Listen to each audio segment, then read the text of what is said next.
ಶ್ರೀ ಗಣಪತಿ ಶಾರದಾ ಗುರುಭ್ಯೋ ನಮಃ. ಗುರುಬ್ರಹ್ಮ ಗುರುರ್ವಿಷ್ಣು ಗುರುದೇವೋ ಮಹೇಶ್ವರ. ಗುರು ಸಾಕ್ಷಾತ್ ಪರಬ್ರಹ್ಮ ತಸ್ಮೈ ಶ್ರೀ ಗುರವೇ ನಮಃ. ಶ್ರೋತೃಗಳಿಗೆ ಶ್ರೀ ಸಾಯಿ ಸಚ್ಚರಿತೆಯಲ್ಲಿ ಶ್ರೀ ಸಾಯಿ ಮುಖದಿಂದ ಬಂದ ಕಥೆಗಳ ನಿರೂಪಣೆ ಎಂಬ 47ನೆಯ ಅಧ್ಯಾಯಕ್ಕೆ ಸ್ವಾಗತ. ಶ್ರೀ ಗಣೇಶನಿಗೆ ಪ್ರಣಾಮಗಳು, ಶ್ರೀ ಸರಸ್ವತಿಗೆ ಪ್ರಣಾಮಗಳು, ಶ್ರೀ ಗುರುವಿಗೆ ಪ್ರಣಾಮಗಳು, ಶ್ರೀ ಕುಲದೇವತೆಗೆ ಪ್ರಣಾಮಗಳು, ಶ್ರೀ ಸೀತಾರಾಮಚಂದ್ರನಿಗೆ ಪ್ರಣಾಮಗಳು, ಶ್ರೀ ಸದ್ಗುರು ಸಾಯಿನಾಥನಿಗೆ ಪ್ರಣಾಮಗಳು. ಶ್ರೀ ಸಾಯಿಯ ವದನವು ಭಾಗ್ಯಪ್ರದ. ಕ್ಷಣ ಮಾತ್ರದ ಒಂದು ನೋಟವು ಅನಂತ ಜನ್ಮಗಳ ದುಃಖಗಳನ್ನು ಉಪಶಮನ ಮಾಡುತ್ತದೆ. ಇದು ಪರಮಾನಂದದ ಉಗಮ ಸ್ಥಾನ. ಒಂದು ಕೃಪಾ ದೃಷ್ಟಿಯು ತಕ್ಷಣ ಎಲ್ಲ ಕರ್ಮ ಬಂಧನಗಳ ವಿಮೋಚನೆಯುಂಟು ಮಾಡುತ್ತದೆ. ಅವರ ಭಕ್ತ ಜನರು ಕ್ಷಣ ಮಾತ್ರದಲ್ಲೇ ಸ್ವಾನಂದವನ್ನು ಅನುಭವಿಸುತ್ತಾರೆ. ಆದರೆ ಅವರ ಕೃಪಾ ದೃಷ್ಟಿಯಿಂದ ಕಾರ್ಯಕರ್ಮಗಳ ಕಳವಳವು ದೂರವಾಗುತ್ತದೆ. ಅವರ ಅನುಗ್ರಹವು ಸೂರ್ಯನ ತೇಜಸ್ಸಿನಂತೆ. ಅದರ ಮುಂದೆ ಬೆಂಕಿ ಸಹ ನಿಸ್ತೇಜವಾಗಿ ಕಾಣುವುದು. ಭಾಗೀರಥಿ ನದಿಯು ಜಗತ್ತಿನ ಪಾಪಗಳನ್ನು ತೊಳೆದು ತಾನು ಸ್ವಯಂ ಮಲಿನಳಾಗುತ್ತಾಳೆ. ಅವಳು ತನ್ನ ಮಲಿನತೆಯನ್ನು ದೂರ ಮಾಡಿಕೊಳ್ಳಲು ಸಂತರ ಚರಣ ಧೂಳಿಗಾಗಿ ಹಂಬಲಿಸುತ್ತಿರುತ್ತಾಳೆ. ಸಂತರ ಚರಣಗಳು ಯಾವಾಗ ನನ್ನನ್ನು ಸ್ಪರ್ಶಿಸುತ್ತವೆ, ಸಂತರು ಯಾವಾಗ ನನ್ನಲ್ಲಿ ಮೀಯಲು ಬರುತ್ತಾರೆ, ಅವರಿಂದಲ್ಲದೆ ನನ್ನ ಪಾಪ ಮಾಲಿನ್ಯ ಸಂಪೂರ್ಣವಾಗಿ ಹೋಗದು ಎಂದು ಕಾತರಿಸುವ ಗಂಗೆಗೆ ನಿಶ್ಚಯವಾಗಿ ಇದೆಲ್ಲ ಗೊತ್ತು. ಸಮರ್ಥ ಸಾಯಿಯು ಅಂತಹ ಸಂತರ ಮುಕುಟಮಣಿ. ಇವು ಅವರ ವಾಣಿಗಳು ಎಂಬುದನ್ನು ಅರಿತ ಭಕ್ತರು ಸಜ್ಜನರು ಈ ಪಾವನ ಚರಿತ್ರೆಯನ್ನು ಅತ್ಯಾನಂದದಿಂದ ಕೇಳುತ್ತಾರೆ. ಕಥೆಯ ಮಹಿಮೆಯು ಅದ್ಭುತ. ಸುಜ್ಞಾನಿಗಳಾಗಲಿ ಅಜ್ಞಾನಿಗಳಾಗಲಿ ಹೇಗಿದ್ದರೂ ಶ್ರೋತೃಗಳ ಕರ್ಮ ಬಂಧನಗಳು ಕಳಚಿ ಹೋಗುತ್ತವೆ. ಇದೊಂದು ಪರಮ ಪಾವನ ಚರಿತ್ರೆ. ಎಲ್ಲ ಕಣ್ಣುಗಳ ದೃಷ್ಟಿ ಸಾಮರ್ಥ್ಯವು ಸಾಯಿ ಮತ್ತು ಎಲ್ಲ ಕಿವಿಗಳ ಶ್ರವಣ ಸಾಮರ್ಥ್ಯವೂ ಸಾಯಿ. ಅವರು ಸ್ವತಃ ತಾವೇ ನನ್ನ ಹೃದಯವನ್ನು ಪ್ರವೇಶಿಸಿದ್ದಾರೆ ಮತ್ತು ಈ ಕಥೆಯನ್ನು ವಿವರಿಸಿದ್ದಾರೆ. ಸಾಯಿಯು ಸ್ವಯಂ ಮಹಾನುಭಾವರು. ಈ ಕಥೆಯ ರೋಚಕತೆಯನ್ನು ಕೇಳಿ ಶ್ರೋತೃಗಳು ತಮ್ಮ ದೇಹಭಾವವನ್ನು ಮರೆತು 8 ಸಾತ್ವಿಕ ಗುಣಗಳನ್ನು ಅನುಭವಿಸುತ್ತಾರೆ. ಸಾಯಿಯ ಮುಖದಿಂದ ಬಂದಂತಹ ಈ ಕಥೆಯ ಅಂತರಾರ್ಥದ ಕಡೆಗೆ ಲಕ್ಷ್ಯವಿಟ್ಟು ಅದರ ತಾತ್ಪರ್ಯದ ಮೇಲೆ ದೃಷ್ಟಿಯಿಟ್ಟು ಶ್ರೋತೃಗಳು ತಮ್ಮ ಕರ್ತವ್ಯಗಳಲ್ಲಿ ಕೃತಾರ್ಥರಾಗುತ್ತಾರೆ. ಆದರೆ ಶ್ರೋತೃಗಳು ನನ್ನ ವಿನಂತಿಯನ್ನು ಮನ್ನಿಸಿ, ನಾನು ಈ ಕಥೆಯ ನಿರೂಪಣಾಕಾರನಾಗಿದ್ದರೂ ನಿಮ್ಮಷ್ಟೇ ನಿರ್ವಿಕಾರನಾಗಿರುವೆ. ನಾನು ಏಕಾಗ್ರತೆಯಿಂದ ಗಮನ ಕೊಡದೇ ಇದ್ದಲ್ಲಿ ಅದರ ಸಾರವನ್ನು ಅರ್ಥ ಮಾಡಿಕೊಳ್ಳಲಾಗುವುದಿಲ್ಲ. ಅವರ ಭಕ್ತ ಪ್ರೇಮವನ್ನು ಸ್ಮರಿಸಿಕೊಂಡರೆ ನನ್ನ ಮನಸ್ಸು ತನ್ನ ಸ್ವಭಾವವನ್ನು ಮರೆಯುತ್ತದೆ ಮತ್ತು ಸಂಸಾರ ತಾಪಗಳನ್ನು ಉಪಶಮನಗೊಳಿಸಿಕೊಂಡು ನಾನು ಶಾಂತನಾಗಿದ್ದೇನೆ. ಇದಕ್ಕಿಂತ ಹೆಚ್ಚಿನ ಲಾಭ ಮತ್ತೇನಿದೆ? ಹಿಂದಿನ ಕಥೆಗೆ ಸಂಬಂಧಪಟ್ಟ ಈ ಕಥೆಯನ್ನು ಶ್ರೋತೃಗಳು ಸಾವಧಾನದಿಂದ ಕೇಳಿರಿ. ಅದನ್ನು ಯಾವುದೇ ಅಡೆತಡೆ ಇಲ್ಲದೆ ಕೇಳಿದರೆ ಜೀವವು ಸಮಾಧಾನ ಹೊಂದುತ್ತದೆ. ಹಿಂದಿನ ಅಧ್ಯಾಯದ ಕೊನೆಯಲ್ಲಿ ಶ್ರೋತೃಗಳು ಮೇಕೆಯ ಕಥೆಯನ್ನು ಕೇಳಿದಿರಿ ಮತ್ತು ಬಾಬಾರವರಿಗೆ ಅವುಗಳ ಮೇಲೆ ಇದ್ದ ಪ್ರೀತಿ, ಅವುಗಳ ಗತ ಜನ್ಮಗಳ ಸ್ಮರಣೆ, ಈ ವಿಚಾರಗಳನ್ನು ಕೇಳಿರುವಿರಿ. ಈ ಕಥೆಯು ಅದೇ ರೀತಿ ಇದೆ. ಯಾವ ರೀತಿ ದ್ರವ್ಯ ಲೋಭದ ಪರಮಾವಸ್ಥೆಯು ಅಧಃಪತನಕ್ಕೆ ಕಾರಣವಾಗುತ್ತದೆ ಎಂಬುದನ್ನು ನಿರೂಪಿಸುತ್ತದೆ. ಅದನ್ನು ಗಮನವಿಟ್ಟು ಕೇಳಿರಿ. ಸಾಯಿಯ ಪೂರ್ಣ ಕೃಪಾದೃಷ್ಟಿಯು ಮೇಲೆ ಬಿದ್ದು ಒಂದೊಂದಾಗಿ ಕಥೆಗಳನ್ನು ನಿರೂಪಿಸುತ್ತಿದ್ದರು. ಅದರಿಂದ ಶ್ರೋತೃಗಳು ಯಾವುದೇ ಅಡೆತಡೆ ಇಲ್ಲದೆ ಸುಖ ಸಂತುಷ್ಟಿಗಳನ್ನು ಅನುಭವಿಸುತ್ತಾರೆ. ಸಾಯಿ ಸಮರ್ಥರು, ತಾವೇ ಕಥೆಗಾರರು ಮತ್ತು ಕಥನವೂ ಹೌದು. ಹಾಗಿರುವಾಗ ಅಲ್ಲಿ ಹೇಮಾದ ಪಂತನು ಏಕೆ ಇರುತ್ತಾನೆ? ಹೇಮಾದ ಎಂಬುದು ಕೇವಲ ಕಲ್ಪನೆಯ ಹೆಸರು. ನಾನು ಸಾಯಿ ಕಥಾ ಸಾಗರದ ದಡದಲ್ಲಿ ಕುಳಿತಿರುವಾಗ ಅವುಗಳ ಕೊರತೆ ಹೇಗೆ ಉಂಟಾಗುತ್ತದೆ? ಕಲ್ಪವೃಕ್ಷದ ಕೆಳಗೆ ಕುಳಿತಾಗ ಆಶೆಗಳು ಹುಟ್ಟಿದ ಕ್ಷಣವೇ ಪೂರೈಸಲ್ಪಡುತ್ತವೆ. ಸೂರ್ಯನ ನಿವಾಸ ಸ್ಥಾನದಲ್ಲಿ ದೀಪಕ್ಕಾಗಿ ಯಾರು ಚಿಂತಿಸುತ್ತಾರೆ? ನಿರಂತರ ಅಮೃತ ಪಾನ ಮಾಡುವವರು ವಿಷಪಾನ ಮಾಡುವರೇನು? ಸಾಯಿಯಂತಹ ರಕ್ಷಕರು ಇರುವಾಗ ನಮಗೆ ಕಥಾಮೃತಗಳ ಕೊರತೆಯಲ್ಲಿ? ಯಥೇಚ್ಛವಾಗಿ ಸಂತೋಷದಿಂದ ಮನಸ್ಸು ಇಚ್ಛೆ ಪಾನ ಮಾಡಿರಿ. ಕರ್ಮ ಸೂತ್ರಗಳು ಅರ್ಥವಾಗುವುದು ಸಾಧ್ಯವಿಲ್ಲ. ಅದನ್ನು ಪೂರ್ಣವಾಗಿ ಯಾರೂ ಅರ್ಥ ಮಾಡಿಕೊಂಡಿಲ್ಲ. ಮಹಾ ಬುದ್ಧಿವಂತರು ಸಹ ತಬ್ಬಿಬ್ಬಾಗುತ್ತಾರೆ. ಆದರೆ ಭಕ್ತರಾದವರು ಅಜ್ಞಾನದಲ್ಲಿದ್ದರೂ ಸುರಕ್ಷಿತವಾಗಿದ್ದಾರೆ. ಅದೇ ರೀತಿ ಈಶ್ವರನ ನಿಯಮಗಳು ದುರ್ಗಮವಾದವುಗಳು. ಅವುಗಳಿಂದ ಯಾರು ತಾನೇ ಪಾರಾಗಬಲ್ಲರು? ನಾವು ಮಾಡಬೇಕಾದುದು ಇಷ್ಟೇ: ನಿತ್ಯವೂ ಲೌಕಿಕ ಧರ್ಮದ ಆಚಾರಗಳನ್ನು ಅನುಸರಿಸಿ ನಮ್ಮ ಕರ್ತವ್ಯಗಳನ್ನು ಮಾಡಬೇಕು, ಅಷ್ಟೇ. ಇಲ್ಲದಿದ್ದಲ್ಲಿ ಅದು ಧರ್ಮಚ್ಯುತಿ ಆಗುತ್ತದೆ ಮತ್ತು ಮರಣದ ನಂತರ ತಮ್ಮ ತಮ್ಮ ಕರ್ಮಗಳ ಅನುಸಾರವಾಗಿ ಅಂತಹ ಜನ್ಮ ಪಡೆಯುತ್ತಾರೆ. ಕೃತಿಗಳಲ್ಲಿ ಹೇಳಿರುವ ರೀತಿಯಲ್ಲಿ ಕರ್ಮಗಳಿಗೆ ಅನುಸಾರವಾಗಿ ಶುಕ್ಲ ಶೋಣಿತ ಸಮನ್ವಿತವಾಗಿ ಕೆಲವರು ನಾನಾ ಯೋನಿಗಳನ್ನು ಪ್ರವೇಶಿಸುತ್ತಾರೆ. ಮತ್ತೆ ಕೆಲವರು ಸ್ಥಾವರ ಅಸ್ತಿತ್ವಗಳನ್ನು ಪ್ರವೇಶಿಸುತ್ತಾರೆ. ಅವರವರ ಪ್ರಜ್ಞೆಗೆ ಅನುಸಾರವಾಗಿ ಅವರವರ ಜನ್ಮ ಉಂಟಾಗುತ್ತದೆ. ಶ್ರುತಿಯ ನಿಜವಾದ ಅರ್ಥ ಯಾರಿಗೂ ಗೊತ್ತಿಲ್ಲ. ಮತ್ತೆ ಜನ್ಮವೆತ್ತುವಾಗ ಆತ್ಮವು ತನಗೆ ಬೇಕಾದುದನ್ನು ಪಡೆಯಬಹುದು. ಮತ್ತೆ ಒಂದು ದೇಹದಲ್ಲಿ ಹುಟ್ಟಬೇಕಾದರೆ ಮೂರ್ಖರು ಮತ್ತು ಅವಿದ್ಯಾವಂತರು ಮನದಲ್ಲಿ ಇಟ್ಟುಕೊಳ್ಳಬೇಕಾದ ವಿಷಯವೆಂದರೆ ಅದು ಕೇವಲ ತಾನು ಸಂಪಾದಿಸಿದ ಪುಣ್ಯ ಕಾರ್ಯಗಳನ್ನು ಅವಲಂಬಿಸಿರುತ್ತದೆ ಮತ್ತು ಅವರು ಅದಕ್ಕೆ ಅನುಗುಣವಾಗಿ ಶರೀರ ಪಡೆಯುತ್ತಾರೆ. ಯಾರು ಶರೀರವನ್ನು ತ್ಯಜಿಸುವ ಮೊದಲೇ ನರಜನ್ಮವನ್ನು ಆತ್ಮಸಾಕ್ಷಾತ್ಕಾರ ಪಡೆಯಲು ಪೂರ್ಣವಾಗಿ ಉಪಯೋಗ ಮಾಡಿಕೊಳ್ಳುತ್ತಾನೋ ಅವನನ್ನು ಬುದ್ಧಿವಂತನೆಂದು ಪರಿಗಣಿಸುತ್ತಾರೆ. ಕೇವಲ ಅವನು ಮಾತ್ರ ಸಂಸಾರ ಬಂಧನದಿಂದ ಮುಕ್ತನಾಗುತ್ತಾನೆ. ಇತರರು ಸಂಸಾರ ಚಕ್ರದಲ್ಲಿ ಸಿಲುಕಿಕೊಂಡು ಎಂದಿಗೂ ಶರೀರತ್ವದಿಂದಾಗಲಿ ಜನ್ಮದ ದುಃಖಗಳಿಂದಾಗಲಿ ಮುಕ್ತರಾಗುವುದಿಲ್ಲ. ಈಗ ಈ ಕಥೆಯ ಚಮತ್ಕಾರವೆಂದರೆ, ನಾನೇ ದೇಹ ಎನ್ನುವ ದುಷ್ಟ ಪ್ರವೃತ್ತಿಯು ಅಳಿಸಲ್ಪಟ್ಟು 8 ಸಾತ್ವಿಕ ಭಾವಗಳು ಹುಟ್ಟುತ್ತವೆ. ಯಾರ ಅಪಾರ ಧನ ಸಂಪತ್ತಿದ್ದರೂ ಅತ್ಯಂತ ಜಿಪುಣ ಸ್ವಭಾವದವನಾಗಿರುವನೋ ಅವನ ಜೀವನಕ್ಕೆ ಧಿಕ್ಕಾರ. ಆ ಮರಣಾಂತ ವ್ಯರ್ಥ ಜೀವನವನ್ನು ಕಳೆಯುತ್ತಾನೆ. ಅದರ ಜೊತೆಗೆ ವೈರತ್ವವು ಎಂದಿಗೂ ಒಳ್ಳೆಯದಲ್ಲ. ಆದ್ದರಿಂದ ನಿಗ್ರಹಿಸು ಮತ್ತು ಅದರಿಂದ ವಿಮುಖನಾಗು. ಇಲ್ಲದಿದ್ದಲ್ಲಿ ಅದು ಪೂರ್ಣವಾಗಿ ನಿನ್ನ ಜೀವನವನ್ನು ನಾಶಪಡಿಸುತ್ತದೆ. ಪರಸ್ಪರ ವೈರತ್ವವು ಒಬ್ಬನನ್ನು ಜನ್ಮದ ಉತ್ತಮ ಸ್ಥಿತಿಯಿಂದ ಅಧಮ ಸ್ಥಿತಿಗೆ ತಳ್ಳುತ್ತದೆ. ಜನ್ಮ ಪರಂಪರೆಯ ಧರ್ಮವು ಋಣ, ವೈರ, ಹತ್ಯೆ ಇವುಗಳಿಂದಾಗಿ ನಾಶವಾಗುತ್ತದೆ. ಆದ್ದರಿಂದ ನಾನು ಶ್ರೋತೃಗಳಿಗಾಗಿ ಈ ತತ್ವವನ್ನು ಪ್ರತಿಪಾದಿಸುವಂತಹ ಅಮೃತವಾಣಿಯನ್ನು, ಸಾಯಿಯ ಮುಖದಿಂದಲೇ ಬಂದಂತಹ ಪರಮ ಪಾವನವಾದ ಕಥೆಯನ್ನು ನಿರೂಪಿಸುತ್ತೇನೆ. ಸಾವಧಾನ ಮನಸ್ಸಿನಿಂದ ಕೇಳಿರಿ. ನಾನು ಆ ಕಥೆಯನ್ನು ಸಾಯಿ ಮಾತೆಯು ಹೇಳಿದ ರೀತಿಯಲ್ಲಿಯೇ ಪುನರುಚ್ಚರಿಸುತ್ತೇನೆ. ಅದನ್ನು ನಾನು ಕೇಳಿದ ರೀತಿಯಲ್ಲಿಯೇ ಸ್ಮರಿಸಿಕೊಂಡು ಹೇಳುತ್ತೇನೆ. ಸಾಯಿಯು ಸ್ವಯಂ ಚರಿತ್ರಕಾರರು. ಅವರೇ ಕಥೆಯನ್ನು ವಿಸ್ತಾರವಾಗಿ ಬರೆಸುತ್ತಾರೆ. ಹೇಮಾದನು ಕೇವಲ ಒಂದು ನಿಮಿತ್ತ ಮಾತ್ರ ಮತ್ತು ಸಾಯಿಯೇ ಅದರ ಸೂತ್ರಧಾರ.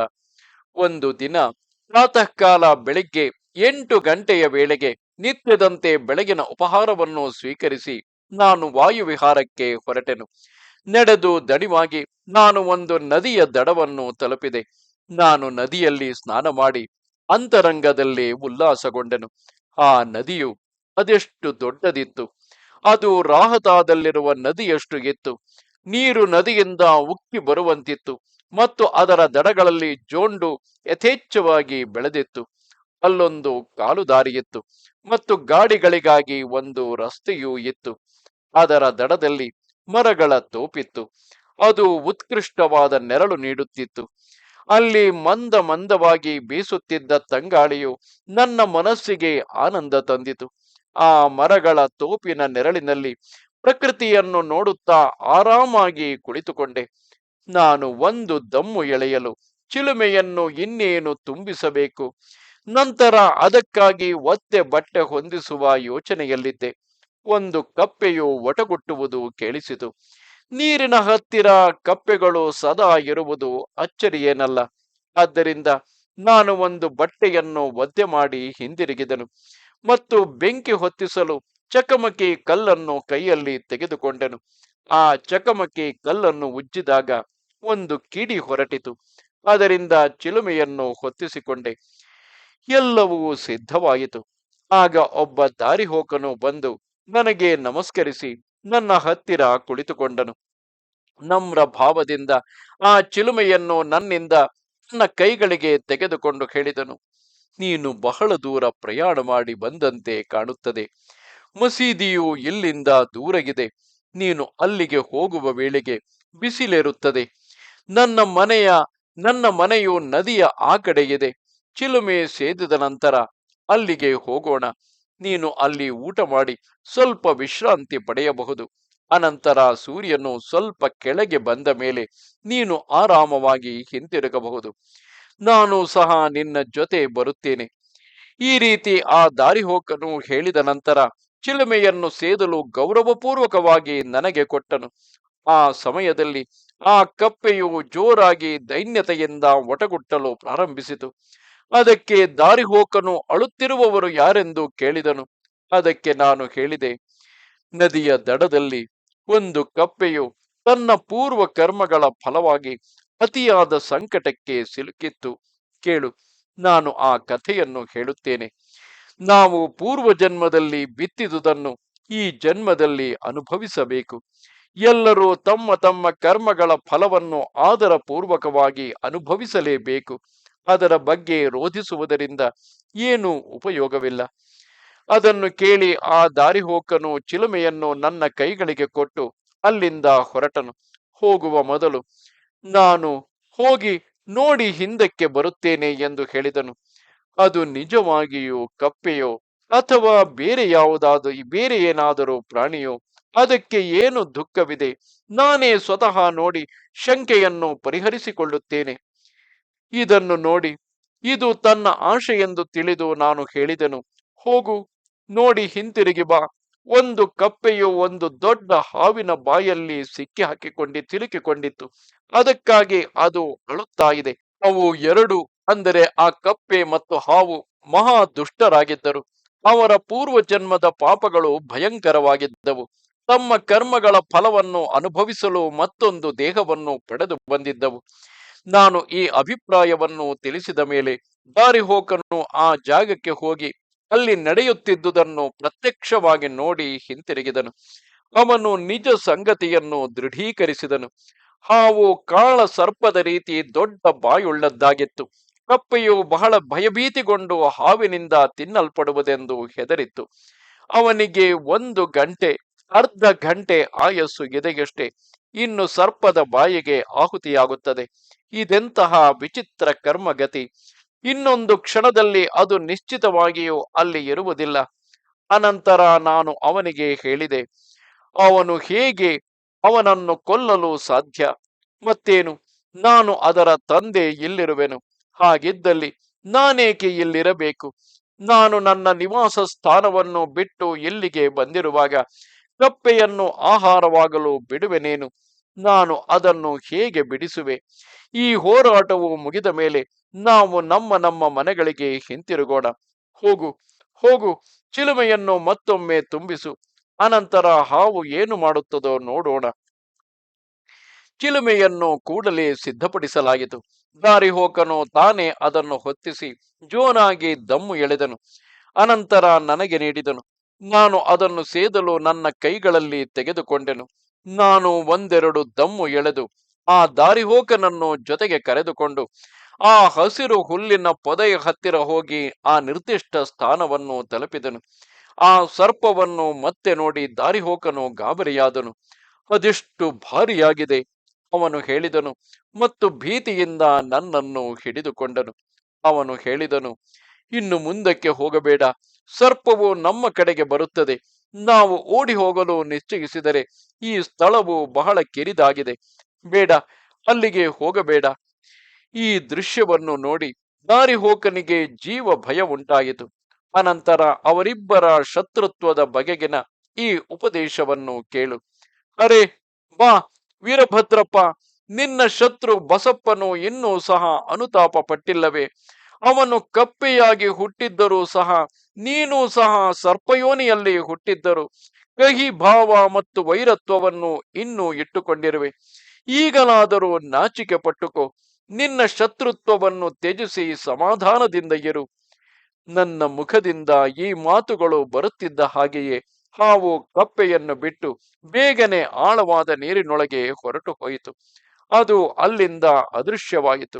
ಸಾವಿನ ದವಡೆಯಿಂದ ತಪ್ಪಿಸಿಕೊಂಡು ಕಪ್ಪೆಯು ಹಾರಿ ಕುಪ್ಪಳಿಸಿಕೊಂಡು ಗಿಡ ಗಂಟಿಗಳ ಪೊದೆಯಲ್ಲಿ ಅವಿತುಕೊಂಡಿತು.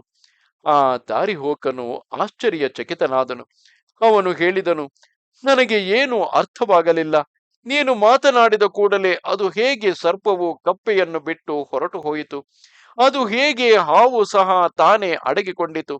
ಅವುಗಳಲ್ಲಿ ವೀರಭದ್ರಪ್ಪ ಯಾರು ಮತ್ತು ಬಸಪ್ಪ ಯಾರು? ದಾರಿಹೋಕನು ಅದರ ವೈರತ್ವಕ್ಕೆ ಕಾರಣ ಕೇಳಿದನು. ದಯವಿಟ್ಟು ಅದರ ಬಗ್ಗೆ ಹೇಳು ಎಂದು ಕೇಳಿಕೊಂಡನು. ಬಹಳ ಒಳ್ಳೆಯದು.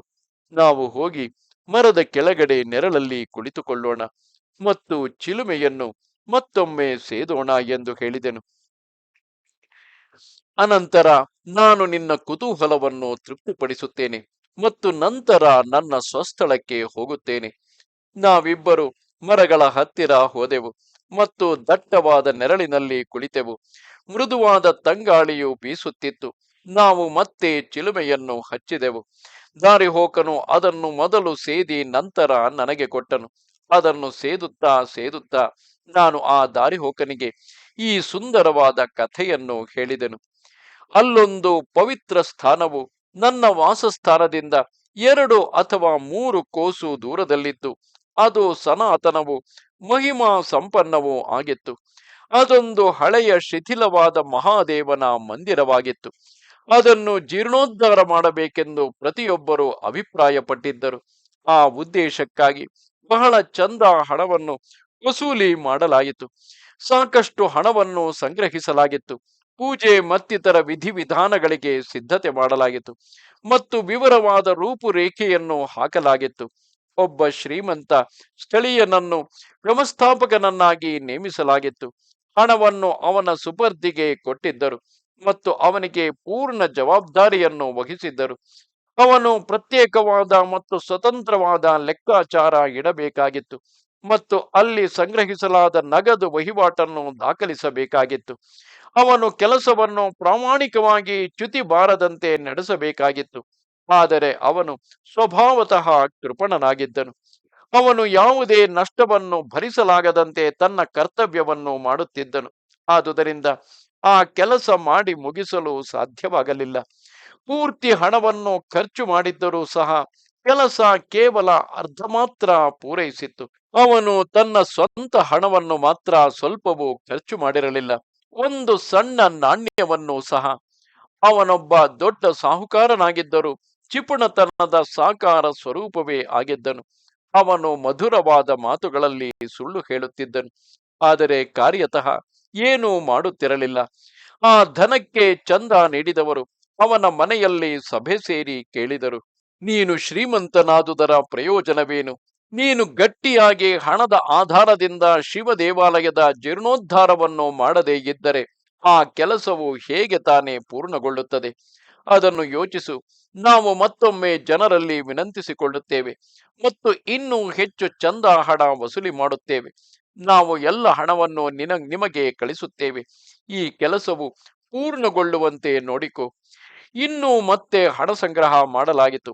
ಉತ್ತಮ ರೀತಿಯಲ್ಲಿ ಹಣವನ್ನು ಪಡೆದರು, ಆದರೆ ಅದನ್ನು ಸ್ವಲ್ಪವೂ ಉಪಯೋಗಿಸಲಿಲ್ಲ. ಧನಿಕನು ಸುಮ್ಮನೆ ಕುಳಿತನು. ಅದು ಹಾಗಿರಲಿ. ಸ್ವಲ್ಪ ಸಮಯಾನಂತರ ದೇವರು ಈ ವಿಷಯವನ್ನು ತನ್ನ ಕೈಗೆ ತೆಗೆದುಕೊಳ್ಳಲು ನಿರ್ಧರಿಸಿದನು. ಆ ಧನಿಕನ ಪತ್ನಿಗೆ ಅದೇ ಸಮಯದಲ್ಲಿ ಒಂದು ಸ್ವಪ್ನವಾಯಿತು. ಕನಸಿನಲ್ಲಿ ದೇವರು, ನೀನಾದರೂ ಜಾಗೃತಳಾಗು ಮತ್ತು ಕೆಲಸ ಮಾಡು. ಹೋಗು ಮತ್ತು ಆ ದೇವಾಲಯಕ್ಕೆ ಗೋಪುರವನ್ನು ಕಟ್ಟು. ನೀಲಕಂಠನು ನೀನು ಖರ್ಚು ಮಾಡಿದ ಹಣದ 100ರಷ್ಟು ಕೊಡುತ್ತಾನೆ ಎಂದು ಹೇಳಿದನು. ಮಾರನೆಯ ದಿನ ಅವಳು ತನ್ನ ಪತಿಗೆ ಆ ಸ್ವಪ್ನವನ್ನು ವಿವರವಾಗಿ ತಿಳಿಸುತ್ತಾ, ಒಂದು ನಾಣ್ಯವನ್ನು ಖರ್ಚು ಮಾಡುವುದು ಎಂದರೆ ಜೀವಿತದ ಅಂತ್ಯವೆಂದು ಭಾವಿಸಿದವನಿಗೆ ಇದು ಬಹಳ ಉದ್ವೇಗಕಾರಿಯಾಗಿತ್ತು. ಹಗಲು ರಾತ್ರಿ ಧನ ಸಂಗ್ರಹದ ಬಗ್ಗೆಯೇ ಯೋಚಿಸುವವನಿಗೆ, ಬೇರೆ ಯಾವ ಜೀವಿತೋದ್ದೇಶವೂ ಇಲ್ಲದವನಿಗೆ ಈ ಕನಸು ಅನವಶ್ಯಕವಾಗಿ ಹಣ ವ್ಯಯ ಮಾಡುವ ಬಗ್ಗೆ ಹೇಳುತ್ತಿದ್ದುದರಿಂದ ಕನಸು ಹೇಗೆ ನಂಬಿಕೆ ಉಂಟು ಮಾಡುತ್ತದೆ? ಅವನು ತನ್ನ ಪತ್ನಿಗೆ, ನಾನು ಈ ಕನಸನ್ನು ನಂಬುವುದಿಲ್ಲ ಎಂದು ಹೇಳುತ್ತಾ ಅವಳನ್ನು ಪರಿಹಾಸ್ಯ ಮಾಡಲು ಪ್ರಾರಂಭಿಸಿದನು. ಯಾರ ಮನಸ್ಸಿನಲ್ಲಿ ಯಾವ ರೀತಿಯ ಚಿತ್ತವೃತ್ತಿ ಇರುವುದೋ ಅದೇ ರೀತಿಯಲ್ಲಿ ಅವನು ಜಗತ್ತಿನ ಸ್ಥಿತಿಯನ್ನು ಅರಿಯುತ್ತಾನೆ. ಅವನು ತಾನೇ ಧೂರ್ತನಾಗಿದ್ದು ಇತರರನ್ನು ಅದೇ ದೃಷ್ಟಿಯಲ್ಲಿ ನೋಡುತ್ತಾನೆ. ಒಂದು ವೇಳೆ ದೇವರಿಗೆ ನನ್ನ ಹಣವನ್ನು ಖರ್ಚು ಮಾಡಲು ಉದ್ದೇಶವಿದ್ದರೆ ನಾನೇನು ನಿನ್ನಿಂದ ದೂರದಲ್ಲಿದ್ದೇನೇನು? ಅವನು ನಿನ್ನ ಸ್ವಪ್ನದಲ್ಲಿ ಏಕೆ ಬಂದನು? ಕೇವಲ ನೀನು ಮಾತ್ರ ಏಕೆ ಈ ಕನಸು ಕಂಡೆ? ದೇವರು ನನ್ನ ಕನಸಿನಲ್ಲಿ ಏಕೆ ಬರಲಿಲ್ಲ? ಆದುದರಿಂದ ನನಗೆ ಅದರಲ್ಲಿ ಭರವಸೆಯಿಲ್ಲ. ನನಗೆ ಅದರ ಭಾವವನ್ನು ಅರ್ಥ ಮಾಡಿಕೊಳ್ಳಲು ಆಗುವುದಿಲ್ಲ. ಅದೊಂದು ಕೆಟ್ಟ ಸ್ವಪ್ನವಾಗಿರಬೇಕು, ಅಥವಾ ಅದು ಗಂಡ ಮತ್ತು ಹೆಂಡತಿಯ ಮಧ್ಯೆ ಬಿರುಕು ಉಂಟು ಮಾಡುವ ದೇವರ ಯತ್ನವಿರಬೇಕು. ಇವು ಎರಡೇ ವಿಚಾರಗಳು ನನಗೆ ಕಂಡು ಬರುವಂತಹದು. ನಾನೇನು ಜೀರ್ಣೋದ್ಧಾರ ಕೆಲಸಕ್ಕೆ ಸಾಕಷ್ಟು ಕಾಣಿಕೆ ಕೊಡುತ್ತಿಲ್ಲವೇನು? ಪ್ರತಿ ತಿಂಗಳು ತುಂಬಿದ ಚೀಲವು ಖಾಲಿಯಾಗುತ್ತಲೇ ಇದೆ. ಜನರು ಎಲ್ಲ ಹಣವನ್ನು ತೆಗೆದುಕೊಂಡು ಬರುತ್ತಾರೆ. ಹೊರನೋಟಕ್ಕೆ ಇದು ಸತ್ಯವೆಂದೇ ಕಾಣುತ್ತದೆ. ಆದರೆ ಜಮಾ ಖರ್ಚುಗಳ ಲೆಕ್ಕಾಚಾರ ಇಡುವುದು ಒಂದು ವ್ಯಾಪಾರಿ ಪದ್ಧತಿಯಾಗಿದೆ. ಇದೊಂದು ನನಗೆ ಬಹು ನಷ್ಟಕರವಾದ ಪ್ರಸ್ತಾಪವಾಗಿದೆ. ಜನರು ಇದನ್ನು ಅರಿಯರು. ಅದನ್ನು ನಿನಗೆ ಹೇಗೆ ವಿವರಿಸಲಿ? ಆದುದರಿಂದ ಇಂತಹ ಪರಿಸ್ಥಿತಿಯಲ್ಲಿ ನಿನ್ನ ಕನಸು ಯಥಾರ್ಥವೆಂದು ಒಪ್ಪಿಕೊಳ್ಳಲು ಸಾಧ್ಯವಿಲ್ಲ. ಅದನ್ನು ನಿಜವೆಂದು ನಂಬಿದಲ್ಲಿ ನಾವು ಮೋಸ ಹೋಗುತ್ತೇವೆ.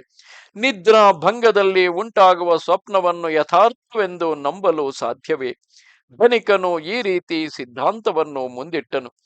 ಇದನ್ನು ಕೇಳಿ ಅವನ ಪತ್ನಿಯು ಸುಮ್ಮನಾದಳು ಮತ್ತು ಪತಿಗೆ ಪ್ರತ್ಯುತ್ತರ ಕೊಡದಾದಳು. ಜನರು ಧನ ಸಂಗ್ರಹ ಮಾಡಿದರೂ ಸಹ ಅವರು ಸಂತೋಷವಾಗಿ ಧರ್ಮ ಕಾರ್ಯಕ್ಕೆ ಕೊಡುವುದಿಲ್ಲ. ದೇವರು ಪ್ರೇಮವಿಲ್ಲದೆ ಕೊಟ್ಟ ಚಂದ ಹಣವನ್ನು ಇಷ್ಟಪಡುವುದಿಲ್ಲ. ಬೇರೊಬ್ಬರ ಒತ್ತಾಯಕ್ಕೆ ಮಣಿದು ಆಗ್ರಹದಿಂದಾಗಿ ಅಥವಾ ನಿರ್ಬಂಧಕ್ಕೆ ಒಳಪಟ್ಟು ನೀಡಿದುದನ್ನು ಇಷ್ಟಪಡುವುದಿಲ್ಲ. ಒಂದು ಸಣ್ಣ ಕೊಡುಗೆಯನ್ನು ಪ್ರೀತಿಯಿಂದ ಕೊಟ್ಟಲ್ಲಿ ಅದು ಅಮೂಲ್ಯವಾಗುತ್ತದೆ. ಹಣವು ಎಷ್ಟೆಷ್ಟು ಸಂಗ್ರಹವಾಗುತ್ತಿತ್ತೋ ಹಾಗೆಯೇ ಕೆಲಸ ಮುಂದುವರಿಯುತ್ತಿತ್ತು. ಹಣದ ಕೊರತೆಯುಂಟಾದಾಗ ಕೆಲಸವು ನಿಂತಿತು. ಈ ರೀತಿ ಕೆಲಸವು ವಿಳಂಬವಾಯಿತು. ಆ ಧನಿಕನು ಕೃಪಣನಾಗಿದ್ದು ತನ್ನ ಜೇಬಿನಿಂದ ಒಂದೇ ಒಂದು ನಾಣ್ಯವನ್ನು ಖರ್ಚು ಮಾಡುತ್ತಿರಲಿಲ್ಲ. ಅವನ ಪತ್ನಿಯು ಕಂಡ ಮತ್ತೊಂದು ಕನಸಿನ ವಿಚಾರವನ್ನು ಕೇಳಿರಿ. ನಿನ್ನ ಪತಿಗೆ ದೇವಾಲಯಕ್ಕಾಗಿ ಹಣ ಕೊಡು ಎಂದು ಆಗ್ರಹಪಡಿಸಬೇಡ. ದೇವರಿಗೆ ನಿನ್ನ ಭಕ್ತಿಯೇ ಸಾಕು. ನಿನಗೆ ಏನು ಇಚ್ಛೆಯಾಗುತ್ತೋ ಅದನ್ನು ನೀನು ಕೊಡು. ನಿನ್ನ ಸ್ವಂತ ಹಣದಿಂದ ಕೇವಲ ಒಂದು ಪೈಸೆಯನ್ನು ಭಕ್ತಿಭಾವದಿಂದ ಕೊಟ್ಟರು ಅದು ಲಕ್ಷಕ್ಕೆ ಸಮ. ಅದನ್ನು ದೇವರಿಗೆ ನಿನ್ನ ಪತಿಯ ಅನುಮತಿ ಪಡೆದು ಸಮರ್ಪಿಸು. ವ್ಯರ್ಥವಾಗಿ ಚಿಂತಿಸಬೇಡ. ನಿನಗೆ ಇಚ್ಛೆ ಬಂದದ್ದನ್ನು ಸಮರ್ಪಿಸು. ನಿನ್ನ ಸ್ವಂತ ಹಣದಿಂದ ಅಲ್ಪ ಪ್ರಮಾಣವಾದರೂ ಸರಿ, ಅದನ್ನು ಅರ್ಪಿಸು. ಇಲ್ಲಿ ಕೇವಲ ಭಕ್ತಿಯೇ ಮುಖ್ಯ. ನಿನ್ನಲ್ಲಿ ಅದು ಇದೆ ಎಂದು ತಿಳಿದು ದೇವರು ನಿನ್ನನ್ನು ಏನೋ ಒಂದಕ್ಕೆ ಆಗ್ರಹ ಪಡಿಸುತ್ತಲೇ ಇರುತ್ತಾನೆ.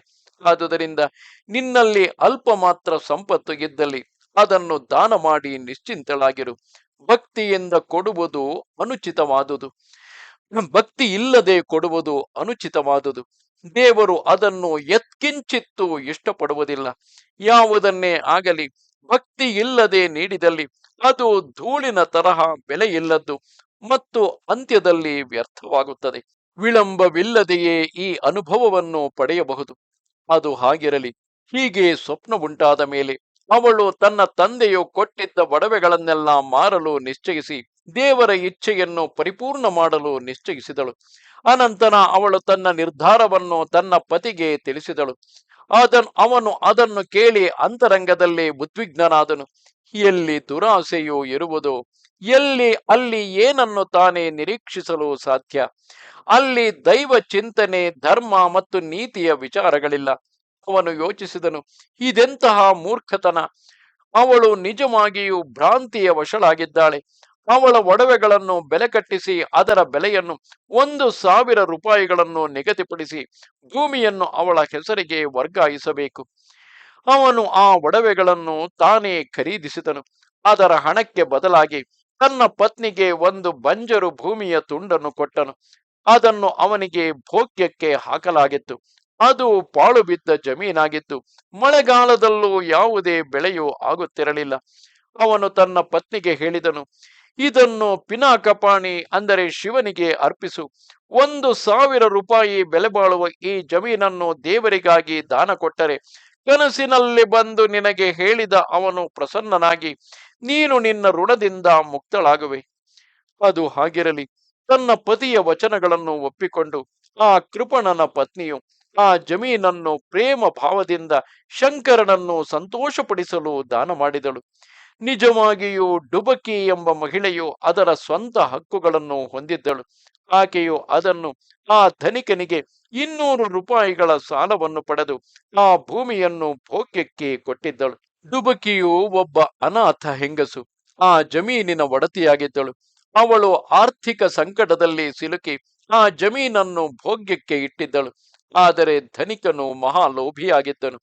ಅವನು ಶಂಕರನಿಗೆ ಮೋಸ ಮಾಡಿದ್ದೇ ಅಲ್ಲದೆ ತನ್ನ ಪತ್ನಿಯ ಧನವನ್ನು ದುರುಪಯೋಗ ಮಾಡಿದ್ದನು.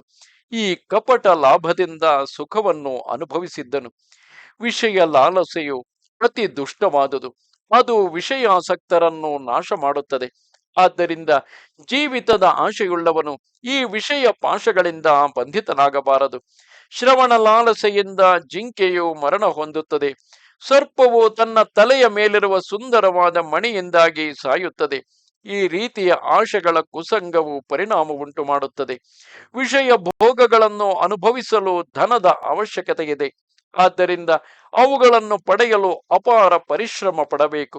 ಮತ್ತು ಆಶೆಗಳನ್ನು ಈ ತೃಪ್ತಿಯು ದಾರುಣವಾಗಿ ಹೆಚ್ಚಿಸುತ್ತದೆ. ಅವುಗಳನ್ನು ನಾಶ ಮಾಡುವುದು ಅಸಾಧ್ಯ. ನಿಸ್ಸಂಶಯವಾಗಿಯೂ ಅದೊಂದು ಬಂಜರು ಭೂಮಿ ಮತ್ತು ಯಾವುದೇ ಪ್ರಯತ್ನದಿಂದಲೂ ಅಲ್ಲಿ ಏನನ್ನು ಬೆಳೆಯಲು ಸಾಧ್ಯವಿರಲಿಲ್ಲ. ಅಂತಹ ಜಮೀನನ್ನು ದೇವರಿಗೆ ಅರ್ಪಿಸಲಾಗಿತ್ತು. ಅಂತಹ ದಾನದಿಂದ ಏನು ಪುಣ್ಯ! ಕಿಂಚಿತ್ತು ಸಂಕಲ್ಪವಿಲ್ಲದ ಕೃಷ್ಣಾರ್ಪಣೆಯು ನಿರ್ವಿಕಲ್ಪವಾಗುತ್ತದೆ. ಹಾಗಿಲ್ಲದಿದ್ದಲ್ಲಿ ಅದು ಪಾಪದ ಜೊತೆ ಜೋಡಿಸಿಕೊಂಡು ಅಂತ್ಯದಲ್ಲಿ ಸಂತಾಪಕಾರಕವಾಗುತ್ತದೆ. ದೇವರ ಪೂಜೆ ಮಾಡುತ್ತಿದ್ದ ಅರ್ಚಕನಾದ ಬಡ ಬ್ರಾಹ್ಮಣನು ದೇವಾಲಯಕ್ಕೆ ಬಂದ ಜಮೀನಿನ ವಿಚಾರದಿಂದಾಗಿ ಅತ್ಯಂತ ಸಮಾಧಾನ ಹೊಂದಿದನು. ಅದು ಹಾಗಿರಲಿ. ಸ್ವಲ್ಪ ಸಮಯದ ನಂತರ ಒಂದು ವಿಪರೀತ ಘಟನೆ ಸಂಭವಿಸಿತು. ಕೃತ್ತಿಕಾ ನಕ್ಷತ್ರದ ಅಂದರೆ 3ನೆಯ ಚಾಂದ್ರಮಾನ ಮಾಸ ಸಮಯದಲ್ಲಿ ಅಪಾರ ಮಳೆಯುಂಟಾಯಿತು ಮತ್ತು ಅಲ್ಲೊಂದು ಭಯಂಕರ ತೂಫಾನು ಬಂದಿತು. ಏಕಾಏಕಿ ಮಿಂಚು ಬಡಿಯಿತು. ಆ ಧನಿಕನ ಮನೆಯು ಭೂಮಿಗೆ ಕುಸಿಯಿತು ಮತ್ತು ಜಮೀನಿಗೆ ಯಾವುದೇ ಹಕ್ಕುದಾರರಿಲ್ಲದೆ ಹೋಯಿತು. ಉಳಿದೆಲ್ಲವೂ ಸುಟ್ಟು ಬೂದಿಯಾಯಿತು. ಧನಿಕನನ್ನು ಮುತ್ತಿಗೆ ಹಾಕಲಾಯಿತು ಮತ್ತು ಅವನ ಪತ್ನಿಯ ಜೊತೆ ಅವನು ಸತ್ತು ಹೋದನು. ಡುಬಕಿಯು ಮರಣ ಹೊಂದಿದಳು. ಈ ರೀತಿ 3ರ ಅಂತ್ಯವಾಯಿತು. ಅನಂತರ ಆ ಧನಿಕನು ಮಥುರಾ ನಗರದಲ್ಲಿ ಜನಿಸಿ ಒಂದು ಬಡ ಬ್ರಾಹ್ಮಣನ ಕುಟುಂಬದಲ್ಲಿ ಮತ್ತು ಅವನ ಭಾವುಕ ಪತ್ನಿಯು ಒಬ್ಬ ಪೂಜಾರಿಯ ಮನೆಯಲ್ಲಿ ಜನಿಸಿದರು. ಅವಳಿಗೆ ಗೌರಿ ಎಂಬ ಹೆಸರಿಟ್ಟರು. ಡುಬಕಿಯ ಬಗ್ಗೆ ಬೇರೆಯೇ ಕಥೆಯಿದೆ. ಅವಳು ಗುರವ ಜಾತಿಯಲ್ಲಿ ಶಂಕರನನ್ನು ಪೂಜಿಸುವವರಲ್ಲಿ ಹುಟ್ಟಿದಳು. ಆದರೆ ಅವಳು ತನ್ನ ಹೆಣ್ಣು ಜನ್ಮವನ್ನು ಕಳೆದುಕೊಂಡು ಗಂಡಾಗಿ ಹುಟ್ಟಿದಳು. ಆ ಹುಡುಗನ ನಾಮಕರಣವಾಯಿತು. ಚನ್ನಬಸಪ್ಪ ಎಂಬ ಹೆಸರಿಟ್ಟರು. ಈ ರೀತಿ ಈ 3ರ ಸ್ಥಿತಿಯು ಬದಲಾಯಿತು ಮತ್ತು ಹಿಂದಿನ ಕರ್ಮಗಳು ಫಲ ನೀಡಿದವು. ಧನಿಕನಿಗೆ ಹೊಸ ಜನ್ಮದಲ್ಲಿ ವೀರಭದ್ರ ಎಂಬ ಹೆಸರಿಟ್ಟರು. ಇದು ಪ್ರಾರಬ್ಧ ಕರ್ಮದ ಮರ್ಮ. ಅದನ್ನು ಕೊನೆಯವರೆಗೆ ಭೋಗಿಸಲೇಬೇಕು. ಶಂಕರ ದೇವಾಲಯದ ಪೂಜಾರಿಯು ನನಗೆ ಬಹಳ ಇಷ್ಟವಾದನು. ಅವನು ನಿತ್ಯವೂ ನನ್ನ ಮನೆಗೆ ಬಂದು ನನ್ನ ಜೊತೆ ಚಿಲುಮೆಯನ್ನು ಸೇದುತ್ತಿದ್ದನು. ಅನಂತರ ನಾವು ಆನಂದದಿಂದ ರಾತ್ರಿಯೆಲ್ಲ ಹರಟೆ ಹೊಡೆಯುತ್ತಿದ್ದೆವು. ಗೌರಿಯು ದೊಡ್ಡವಳಾದಳು ಮತ್ತು ಮದುವೆ ವಯಸ್ಸಿನವಳಾದಳು. ಅವನು ಅವಳನ್ನು ನನ್ನ ಮನೆಗೆ ಕರೆದುಕೊಂಡು ಬರುತ್ತಿದ್ದನು. ಅವಳು ಸಹ ನನ್ನಲ್ಲಿ ಭಕ್ತಿ ಇಟ್ಟಿದ್ದಳು. ಒಂದು ದಿನ ಪೂಜಾರಿಯು ನನ್ನನ್ನು ಕೇಳಿದನು. ನಾನು ಎಲ್ಲ ಜಾಗಗಳಲ್ಲೂ ಹುಡುಕಿದ್ದೇನೆ, ಆದರೆ ಎಲ್ಲಿಯೂ ಮದುವೆ ನಿಶ್ಚಯಿಸಲು ಆಗಲಿಲ್ಲ. ಬಾಬಾ, ಅವಳಿಗಾಗಿ ಒಂದು ಒಳ್ಳೆಯ ಮನೆಯನ್ನು ಹುಡುಕಿ ದಣಿದಿದ್ದೇನೆ. ನನ್ನ ಎಲ್ಲ ಪ್ರಯತ್ನಗಳು ಸೋತು ಹೋಗಿವೆ. ನೀನೇಕೆ ಇಷ್ಟು ಚಿಂತಿಸುವೆ? ನಾನು ಹೇಳಿದೆ. ಮದುವೆ ವರನು ಮಾರ್ಗದಲ್ಲಿದ್ದಾನೆ. ನಿನ್ನ ಮಗಳು ಬಹು ಭಾಗ್ಯಶಾಲಿಯು. ಅವಳು ಬಹಳ ಶ್ರೀಮಂತಳಾಗುತ್ತಾಳೆ. ಹುಡುಗನು ತಾನಾಗಿಯೇ ಅವಳನ್ನು ಹುಡುಕಿಕೊಂಡು ಬರುತ್ತಾನೆ. ಇನ್ನು ಸ್ವಲ್ಪ ಸಮಯದಲ್ಲಿ ಅವನು ನಿನ್ನ ಮನೆಗೆ ಬರುತ್ತಾನೆ ಮತ್ತು ನಿನ್ನ ಇಚ್ಛೆಯನ್ನು ಪೂರೈಸುತ್ತಾನೆ. ನಿನ್ನ ಇಚ್ಛೆಯಂತೆಯೇ ಅವನು ಗೌರಿಯನ್ನು ಮದುವೆಯಾಗುತ್ತಾನೆ. ಮತ್ತೊಂದು ಕಡೆ ವೀರಭದ್ರನ ಕುಟುಂಬವು ಬಹಳ ಬಡತನದಲ್ಲಿತ್ತು. ಅವನು ತನ್ನ ಮಾತಾಪಿತೃಗಳನ್ನು ಧೈರ್ಯದಿಂದ ಇರಲು ಹೇಳಿ ಮನೆಯಿಂದ ಹೊರಟನು. ಅವನು ಹಳ್ಳಿಯಿಂದ ಹಳ್ಳಿಗೆ ಅಲೆದಾಡುತ್ತಿದ್ದನು, ಭಿಕ್ಷೆ ಬೇಡುತ್ತಿದ್ದನು ಮತ್ತು ಕೆಲವು ಸಲ ಕೂಲಿ ಕೆಲಸ ಮಾಡುತ್ತಿದ್ದನು. ಅವನು ಕೆಲವೊಮ್ಮೆ ಸಿಕ್ಕಿದ್ದನ್ನು ಮಾತ್ರವೇ ತಿನ್ನುತ್ತಿದ್ದನು ಮತ್ತು ಅದರಲ್ಲೇ ಸಂತುಷ್ಟನಾಗಿರುತ್ತಿದ್ದನು. ಈ ರೀತಿ ಅಲೆದಾಡುತ್ತಿರುವಾಗ ಸುದೈವವಶಾತ್ ಅವನು ಪೂಜಾರಿಯ ಮನೆಗೆ ಬಂದನು. ಅದೊಂದು ಅಲ್ಲಾಮಿಯಾನ ವಿಚಿತ್ರ ಲೀಲೆಯಾಗಿತ್ತು. ಅವನನ್ನು ಎಲ್ಲರೂ ಇಷ್ಟಪಟ್ಟರು. ಕ್ರಮೇಣ ಪೂಜಾರಿಯು ಅವನನ್ನು ಬಹಳ ಇಷ್ಟಪಟ್ಟನು ಮತ್ತು ಅವನಿಗೆ ಗೌರಿಯನ್ನು ಮದುವೆ ಮಾಡಿಕೊಡಲು ಯೋಚಿಸಿದನು. ಜಾತಕಗಳು ಹೊಂದಿಕೊಂಡವು ಮತ್ತು ಪೂಜಾರಿಯು ಆನಂದಪಟ್ಟನು. ಪೂಜಾರಿಯು ವೀರಭದ್ರನನ್ನು ಕರೆದುಕೊಂಡು ನನ್ನ ಹತ್ತಿರ ಬಂದನು. ಇಬ್ಬರನ್ನು ಜೊತೆಯಾಗಿ ಆ ಸಮಯದಲ್ಲಿ ನೋಡಿ ಏಕಾಏಕಿ ಒಂದು ವಿಚಾರ ಹುಟ್ಟಿತು. ವಿಚಾರ ಮನಸ್ಸಿಗೆ ಬಂದ ಕೂಡಲೇ ನಾನು ಅದನ್ನು ಉಚ್ಚರಿಸಿದೆ. ಒಂದು ವೇಳೆ ಮುಹೂರ್ತವು ಲಗ್ನಕ್ಕೆ ಮಂಗಳಕರವಾದರೆ ಗೌರಿಯನ್ನು ಅವನಿಗೆ ಕೊಟ್ಟು ನೀನು ನಿರಾಳನಾಗು. ತನ್ನ ಪತ್ನಿಯ ಅನುಮತಿಯನ್ನು ಪಡೆದು ವೀರಭದ್ರನನ್ನು ವರನಾಗಿ ನಿಶ್ಚಯಿಸಿದನು. ಒಂದು ಶುಭ ಮುಹೂರ್ತವನ್ನು ಆರಿಸಿ ಯಥೋಚಿತವಾಗಿ ಮದುವೆಯನ್ನು ನೆರವೇರಿಸಿದನು. ಮದುವೆ ಸಮಾರಂಭಗಳೆಲ್ಲವೂ ಮುಗಿದ ನಂತರ ಆ ಕುಟುಂಬದವರು ದರ್ಶನಕ್ಕಾಗಿ ನನ್ನಲ್ಲಿಗೆ ಬಂದು ಪ್ರಪಂಚದಲ್ಲಿ ಕೃತಾರ್ಥವಾದ ವಿವಾಹ ಜೀವನಕ್ಕಾಗಿ ನನ್ನ ಆಶೀರ್ವಾದ ಪಡೆದರು. ನಾನು ಉಲ್ಲಾಸದಿಂದ ನನ್ನ ಆಶೀರ್ವಚನ ನೀಡಿದೆನು. ವೀರಭದ್ರನಿಗೆ ಈಗ ಸುಖ ಜೀವನ ದೊರಕಿತು ಮತ್ತು ಪ್ರಸನ್ನನಾದನು, ಏಕೆಂದರೆ ಅವನು ಸುಖ ಸಂಪನ್ನನಾಗಿ ಅಭಿವೃದ್ಧಿ ಹೊಂದಿದವನಾದನು. ಅವನು ಸಹ ನನ್ನ ಭಕ್ತನಾದನು. ಅವನ ಅಭಿವೃದ್ಧಿಯು ಸಮಯದ ಜೊತೆಯಲ್ಲಿ ಹೆಚ್ಚಿತು. ಆದರೆ ನೀನು ಯಾರಾದರೂ ಒಬ್ಬ ವ್ಯಕ್ತಿ ಹಣಕ್ಕಾಗಿ ದುರಾಶೆ ಪಡದೆ ಸಂತೃಪ್ತಿ ಹೊಂದಿರುವ ಭಾಗ್ಯಶಾಲಿಯನ್ನು ನೋಡಿರುವೆಯಾ? ಹಣವು ಒಂದು ದೊಡ್ಡ ಪಾಶ. ಅತಿ ಐಶ್ವರ್ಯವಂತರು ಅದರಿಂದ ಸಂಕಟಕ್ಕೊಳಗಾಗಿದ್ದಾರೆ. ವೀರಭದ್ರನು ಕೆಲವು ಸಲ ಕ್ಷೋಭೆಗೊಳಗಾಗುತ್ತಿದ್ದನು. ಇದೇ ಹಣದ ಚೆಲ್ಲಾಟ. ವೀರಭದ್ರನು ಹೇಳಿದನು, ಬಾಬಾ, ಈ ಮದುವೆಯ ಬಂಧನವು ಒಂದು ದೊಡ್ಡ ಅಡೆತಡೆ. ಹಣದ ಕೊರತೆಯು ನನಗೆ ಸಂಕಟ ತರುತ್ತಿದೆ. ಈ ಸ್ಥಿತಿಗೆ ಉಪಶಮನವನ್ನು ಹೇಳಿ. ಅದರಿಂದಾಗಿ ನಾನು ನನ್ನ ಸಂಸಾರವನ್ನು ಸಮಾನವಾಗಿ ತೂಗಿಸುವಂತಾಗಲಿ. ನಾನು ನಿನ್ನ ಚರಣಗಳಲ್ಲಿ ನಮಿಸುತ್ತೇನೆ. ನಿನ್ನನ್ನು ಮೋಸಪಡಿಸುವುದು ಒಳ್ಳೆಯದಲ್ಲ. ನನ್ನ ಸಂಕಟವನ್ನು ನಿವಾರಿಸಬೇಕೆಂದು ನಿನ್ನಲ್ಲಿ ಬೇಡಿಕೊಳ್ಳುತ್ತೇನೆ. ಅದೂ ಅಲ್ಲದೆ ನೀನೇ ಈ ಮದುವೆ ನಡೆಯುವಂತೆ ಮಾಡಿದೆ.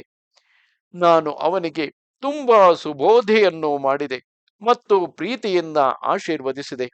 ಅಲ್ಲಾ ಮಾಲೀಕನಿಗೆ ಪೂರ್ತಿಯಾಗಿ ತಿಳಿದಿದೆ, ಕೇವಲ ಅವನು ಮಾತ್ರ ನಿನ್ನ ಸಂಕಟವನ್ನು ನಿವಾರಿಸಬಲ್ಲ. ವೀರಭದ್ರನ ಮನೋಗತವನ್ನು ತಿಳಿದು ಮತ್ತು ಅವುಗಳು ಪೂರೈಸುತ್ತವೆಂಬುದನ್ನು ಅರಿತು ನಾನು ಅವನಿಗೆ ಆಶ್ವಾಸನೆ ನೀಡಿದೆ. ಯಾವ ರೀತಿಯಲ್ಲೂ ದುಃಖಿತನಾಗಬಾರದೆಂದು ತಿಳಿಸಿದೆ. ನಿನ್ನ ಸೌಭಾಗ್ಯದ ಕಾಲವು ಹತ್ತಿರ ಬಂದಿದೆ. ಅನವಶ್ಯಕವಾಗಿ ತಳಮಳಗೊಳ್ಳಬೇಡ. ನಿನಗೆ ದ್ರವ್ಯವು ಸುಲಭವಾಗಿ ಕೈ ಸೇರುತ್ತದೆ ಮತ್ತು ನಿನಗೆ ಅದು ಸಾಕಾದಷ್ಟು ಇರುತ್ತದೆ. ದ್ರವ್ಯವು ನನ್ನನ್ನು ತಿರಸ್ಕರಿಸುವಂತಿದೆ. ನನ್ನ ಪತ್ನಿಯ ಸಣ್ಣ ಸಣ್ಣ ವಸ್ತುಗಳ ಆಸೆಯು ನಿಲ್ಲುವುದಿಲ್ಲ. ತೇಜೋಮಧೆಯು ಸಾಕಷ್ಟು ಮದುವೆಯಾದವರ ಅವಸ್ಥೆ, ಇನ್ನು ಹೆಚ್ಚು ಬೇಡ. ಅದು ಹಾಗಿರಲಿ. ಅನಂತರ ಒಂದು ಅದ್ಭುತ ನಡೆಯಿತು. ಗೌರಿಯ ಗ್ರಹಗತಿಗಳ ಗೌರವ ಶಕ್ತಿಯನ್ನು ನೋಡಿ ಆ ಬಂಜರು ಭೂಮಿಯ ಬೆಲೆ ಏರಿತು. ದೇವರ ರೀತಿಗಳು ಅರ್ಥ ಮಾಡಿಕೊಳ್ಳಲಾಗುವುದಿಲ್ಲ. ಒಬ್ಬ ಖರೀದಿ ಮಾಡುವವನು ಆ ಭೂಮಿಯನ್ನು 1,00,000 ರೂಪಾಯಿಗಳಿಗೆ ಕೊಳ್ಳಲು ಮುಂದೆ ಬಂದನು. ಅವನು ಅರ್ಧದಷ್ಟು ಹಣವನ್ನು ನಗದು ಪಾವತಿಸಿದ್ದು, ಉಳಿದ ಅರ್ಧವನ್ನು ಕಂತುಗಳಲ್ಲಿ ಪಾವತಿಸಲು ಒಪ್ಪಿಕೊಂಡನು. ಪ್ರತಿ ವರ್ಷ 2,000 ರೂಪಾಯಿಗಳನ್ನು ಬಡ್ಡಿಯ ಸಮೇತ ಪಾವತಿಸಲು ಒಪ್ಪಿಗೆ ಆಗಿತ್ತು.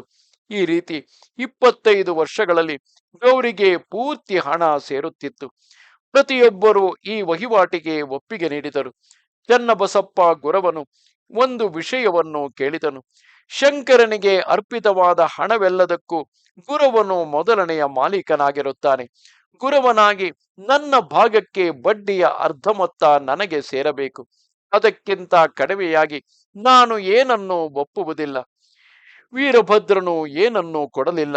ಚನ್ನಬಸಪ್ಪನು ಸುಮ್ಮನೆ ಇರಲಿಲ್ಲ. ಇದು ವಾದ ವಿವಾದಗಳಿಗೆ ಅವಕಾಶ ನೀಡಿತು. ಇಬ್ಬರು ನನ್ನ ಹತ್ತಿರ ಬಂದರು. ಶಂಕರನೊಬ್ಬನೇ ಆ ಭೂಮಿಯ ಪೂರ್ಣ ಒಡೆಯ. ಅದನ್ನು ಮತ್ತೆ ಯಾರೂ ಉಪಯೋಗಿಸಲು ಸಾಧ್ಯವಿಲ್ಲ. ದುರಾಶೆಯ ಸಂಭ್ರಮದಲ್ಲಿ ವ್ಯರ್ಥವಾಗಿ ಸಿಲುಕಬೇಡ.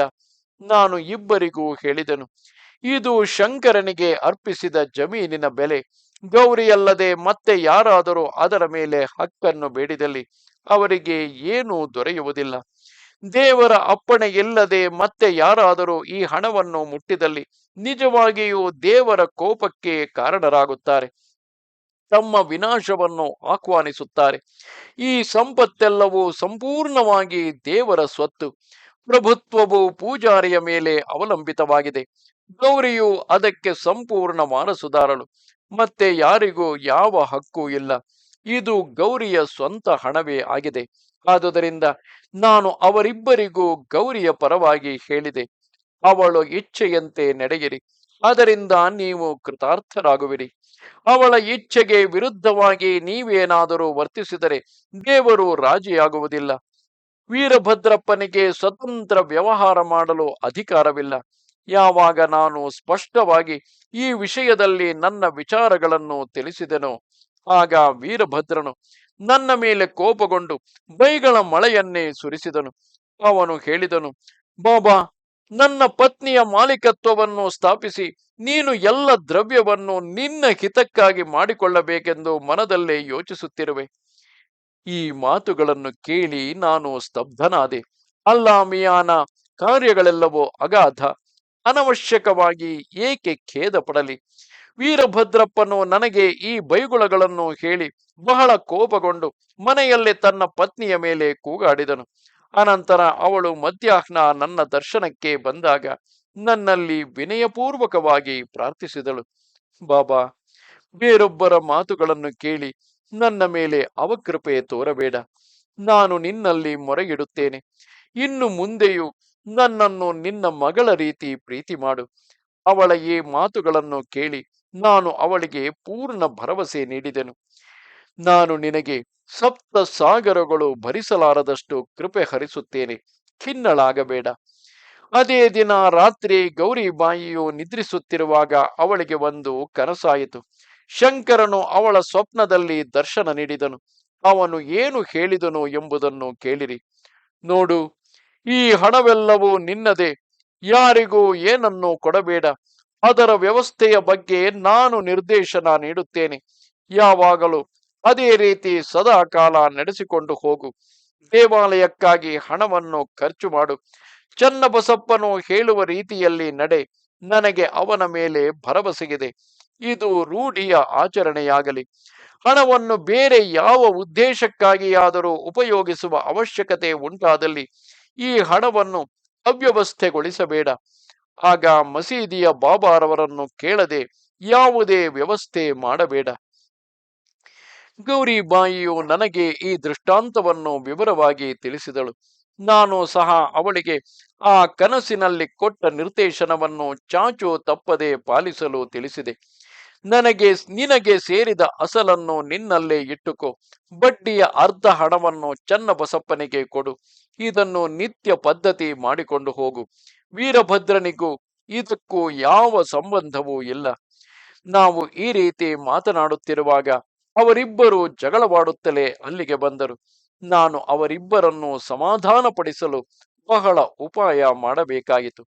ನಾನು ಅವರಿಗೆ ಗೌರಿಬಾಯಿಗೆ ಆದಂತಹ ಶಂಕರನ ಕನಸನ್ನು ವಿವರವಾಗಿ ತಿಳಿಸಿದೆ.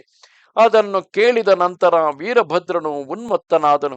ವೀರಭದ್ರನು ಪ್ರತಿಪಕ್ಷದ ಮೇಲೆ ಯಥೇಚ್ಛವಾಗಿ ಕಾರಣವೇ ಇಲ್ಲದೆ ಲಕ್ಷಾಂತರ ಬೈಗಳ ಮಳೆ ಸುರಿಸಿದನು.